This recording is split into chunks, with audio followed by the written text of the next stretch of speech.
Saat ini tradisi keluar negeri baik berlibur maupun adanya suatu pekerjaan tampaknya sudah melekat pada sosok penyanyi fenomenal Syahrini.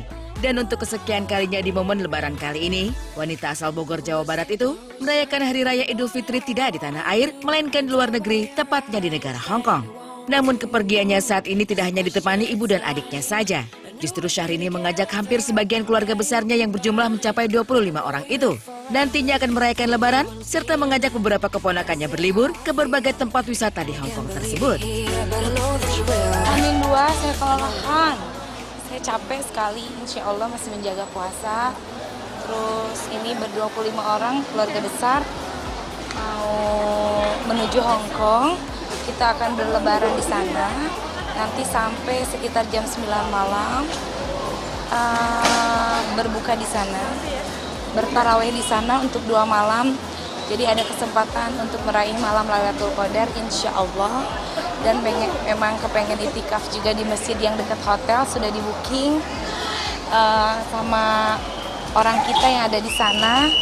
Terus rencananya sehabis lebaran biasalah setelah ke masjid sholat Idul Fitri semuanya akan sungkeman, bermaafan seperti biasa, itu normal kan orang Indonesia dan memang tradisi budaya kita. Nggak ada pakai visa kan. Suster-suster juga ngapu yang Citra Eke ya, langsung juga kejut, tiket selesai semua dalam waktu dekat, manja, langsung tiada adegan visa memvisa yang seminggu 2 minggu itu. Karena kalau ke Jepang ada visa, ke Korea ada visa, cuman ke Hong Kong yang nggak ada, sama Malaysia dan Singapura. Jadi itu yang memudahkan keluarga kita untuk pengen cari suasana baru, Neng. Ini kebetulan bulan puasa, bulannya anak-anak liburan. Kemudian ponakanku yang 3 baru graduation. Kita cari solusi yang terdekat mana ya? Singapura bosan, Malaysia sudah, Hong Kong, Jepang sudah. Yang nggak pakai visa ternyata Hong Kong. Di Hong Kong mayoritas Islam juga ya, Chinese Muslimnya banyak. Aku ingin menjelajahi dunia itu juga, suasana yang beda. Kayak perjalanan religi, coba nanti kita lihat ya, musola-musola, ke masjid-masjid. Bosen kan Inces keliling dunia itu.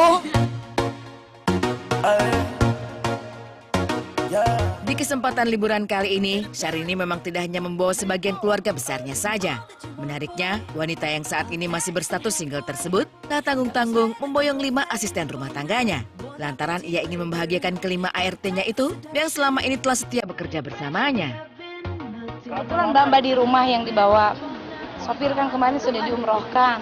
Jadi karyawan yang manajemen itu hanya sebagian yang single-single aja yang dibawa. Yang berkeluarga tetap berkeluarga. Kita ada manajemen 30 orang kan. Jadi dibawa sebagian yang belum berkeluarga. Dan memang mereka mimpi manja berlebaran di Hong Kong. Tuh! Jadi ini membahagiakan keluarga inti dulu lagi. Yang 25 orang termasuk mbak-mbak di rumah, itu yang penting. Nggak ada mereka aduh sesat. Nggak ada mereka juga aduh kita kewalahan ya. Jadi yang paling penting adalah membahagiakan mbak-mbak di rumah. Bukan membahagiakan orang lain, tapi mbak di rumah. Mereka senang ke Hong Kong, naik pesawat, yang jarang-jarang. Kalau Inces kan rumah kedua, pesawat. Kalau mereka jarang, betapa bahagianya hati mereka berlebarannya itu. Sementara banyak mbak-mbak di rumah Bogor maupun Jakarta itu mbak-mbak yang anak yatim. Jadi udah nggak ada keluarga dan ibu bapak. Jadi itu kewajiban saya membahagiakan mereka.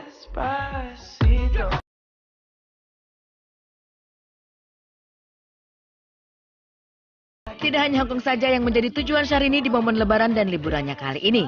Setelah dikabarkan akan menghabiskan waktu sepekan di Hong Kong, pelantun lagu sesuatu tersebut akan berpisah dengan rombongan keluarganya itu dan melanjutkan perjalanannya ini ke Amerika Serikat. Lantas, apa yang akan dilakukan Syahrini ke negeri Paman Sam tersebut untuk kesekian kalinya itu?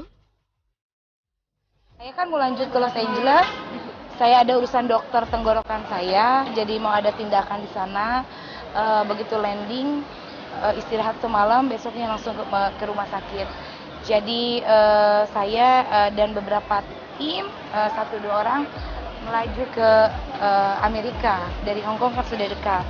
Jadi yang lain keluarga, saya hanya menemani keluarga berlebaran 1 minggu saja. Selebihnya saya akan 2-3 minggu di Amerika.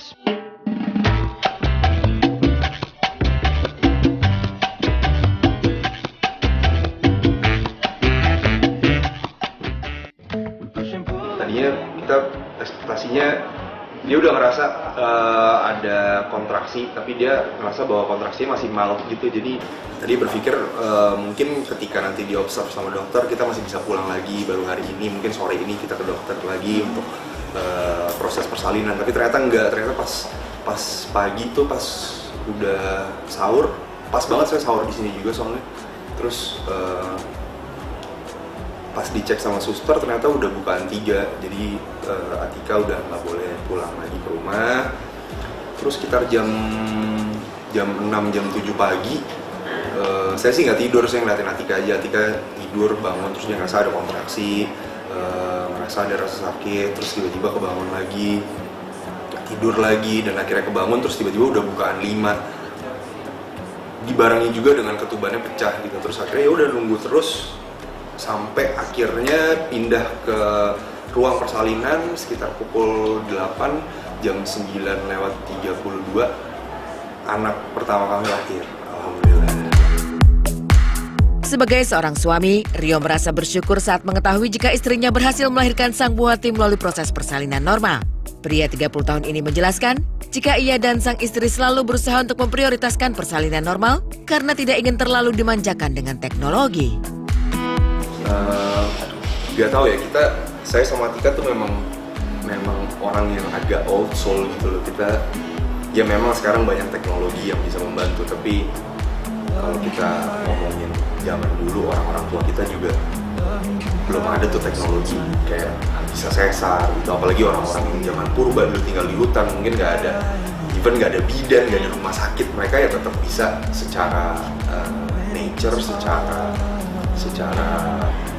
natural, mereka bisa melahirkan gitu.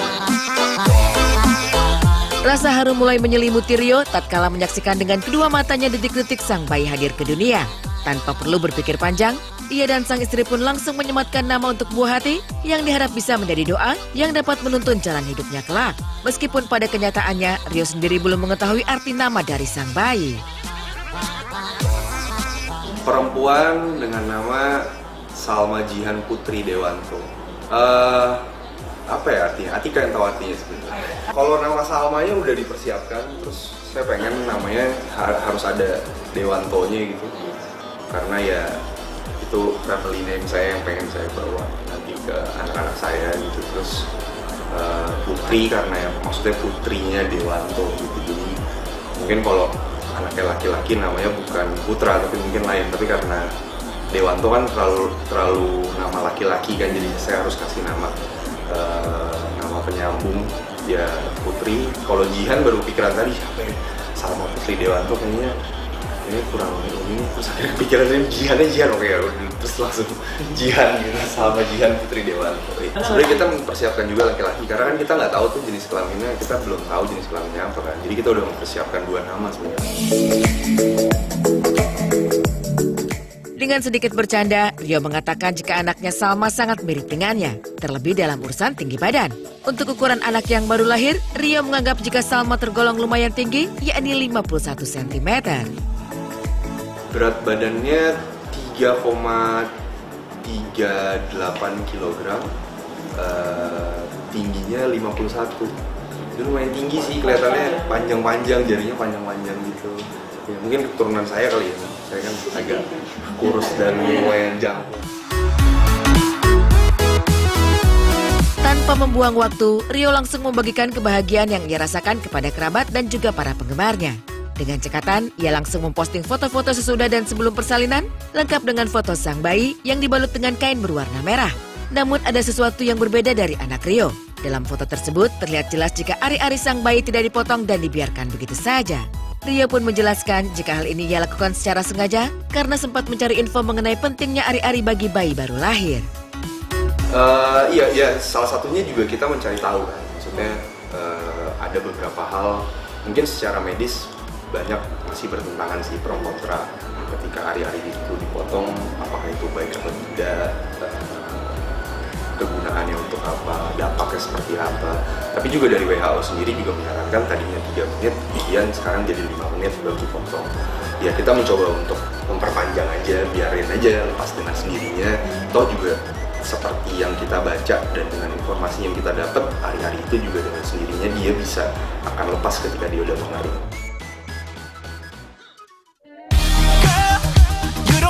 Meskipun sudah mempelajari banyak hal baru mengenai dunia parenting, tidak dapat dipungkiri Rio bahwa dirinya masih saja merasa panik saat melihat Atika sedang berjuang melawan sakitnya melahirkan. Namun di tengah rasa panik yang ia rasakan, ia sempat melontarkan sebuah celatukan yang membuat semua orang tertawa. Baru beberapa saat merasakan bahagia menjadi seorang ayah, rupanya Rio sudah berkelakar ingin segera memiliki anak kedua secepatnya. Sempat kepanikan karena ketika kan dibilang harus ngejan, dorong, sempet agak sedikit nggak lama sih. Mungkin itu nggak lama, tapi buat saya karena saya nungguin gitu kayak rasanya, aduh kok agak lama ya. Tapi terus dokternya menenangkan bahwa iya biasanya memang anak pertama seperti ini, karena kan penyesuaian dulu, belum tahu seperti apa rasanya, terus mencoba menyesuaikan lah dengan keadaan. Si ibu juga mencoba untuk ya beradaptasi dengan rasa sakit itu, dengan energi itu, dengan feel itu yang dia rasain gitu. Pengennya lagi sama perempuan. Mudah-mudahan setelah ini Atika nggak kapok ya anaknya, pengennya lagi.